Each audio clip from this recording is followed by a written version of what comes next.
খবৰ আহি পৰিছে অসমৰ 4 আঞ্চলিক দল একত্ৰিত হৈ এইবাৰ বৈঠকত বিলিছে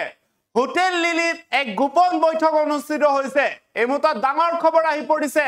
যেহেতুকে হোটেল লিলিত অজিত কুমাৰ ভূঞা সাংসদ অজিত কুমাৰ ভূঞা অখিল গগৈ লুৰিণজ্যোতি গগৈ নেতৃত্বত 4 আঞ্চলিক দলৰ গুৰুত্বপূৰ্ণ বৈঠক আৰু এই বৈঠক অনুষ্ঠিত হৈছে হোটেল লিলিত যেহেতুকে কাইলৈ বিৰোধী ঐক্য মঞ্চৰ বিশেষ বৈঠক অনুষ্ঠিত হ'ব আৰু তাৰ পূৰ্বে এক গুৰুত্বপূৰ্ণ বৈঠক অনুষ্ঠিত হৈছে হোটেল লিলিত আমি জনাইছো এক গুৰুত্বপূৰ্ণ খবৰ যেহেতুকে এই মুহূৰ্তত ৰাজনীতিৰ ডাঙৰ খবৰ আহি পৰিছে বিৰোধী ঐক্যৰ কাইলৈ অনুষ্ঠিত হ'ব গুৰুত্বপূৰ্ণ বৈঠক আৰু তাৰ পূৰ্বে মাত্ৰ কেইটামান ঘণ্টাৰ পূৰ্বে হোটেল লিলিত 4 আঞ্চলিক দল অজিত কুমাৰ ভূঞাৰ নেতৃত্বত লগতে উপস্থিত আছে বিধায়ক অখিল গগৈ আৰু লুৰিণজ্যোতি গগৈ আৰু এই 3 গগৈ বা 2 গগৈ উপস্থিতিতে অনুষ্ঠিত হৈছে 4 আঞ্চলিক দলৰ বিশেষ বৈঠক আৰু এই বৈঠকতে উপনিৰ্বাচনৰ পৰা আৰম্ভ কৰি আগন্তুক সময়ত কি পৰিস্থিতিৰ সন্মুখীন হ'ব লাগিব এই সমগ্ৰ বিষয়টোৰ সন্দৰ্ভত যদিহে মিত্ৰতাৰ উপনিৰ্বাচনক লৈ যদিহে বিভাজন ঘটে তেতিয়া হলে 4 আঞ্চলিক দলে কি ভূমিকা লব এই সন্দৰ্ভত আজি হোটেল লিলিত সিদ্ধান্ত লব পাৰে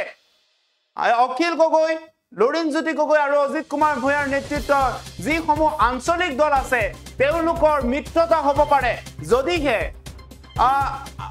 কংগ্ৰেছৰ লগত মিত্ৰতা ভংগ কৰে তেতিয়া হলে আগন্তুক সময়ত যে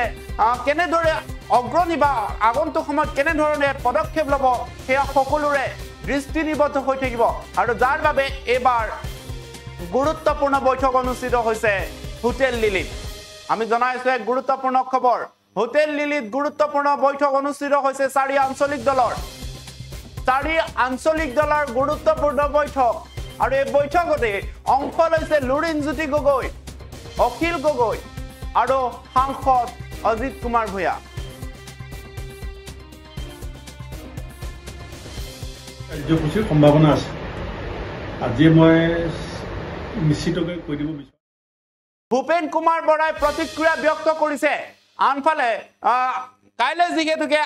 বিৰোধী ঐক্যৰ বিশেষ বৈঠক অনুষ্ঠিত হ'ব আৰু বিৰোধী ঐক্যৰ বিশেষ বৈঠকৰ পূৰ্বে আজি 4 আঞ্চলিক দলৰ বৈঠকক লৈ গুৰুত্বপূৰ্ণ মন্তব্য কৰিছে ভূপেন বৰাই আমি কোনো নিৰ্দিষ্ট কাৰ্যসূচী ৰখা নাই আঞ্চলিক দল অসমত তাহানিৰ পৰা আছে আৰু এতিয়াও আছে আগলৈও থাকিব আঞ্চলিক দলৰ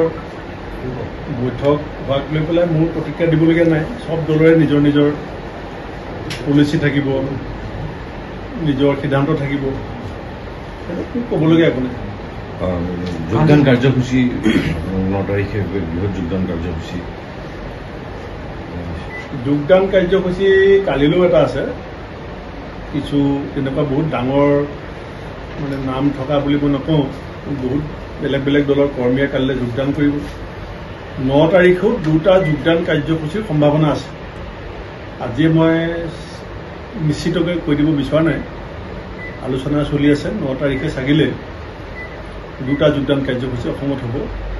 বিশেষকৈ 2গৰাকী অসমৰ পৰিচিত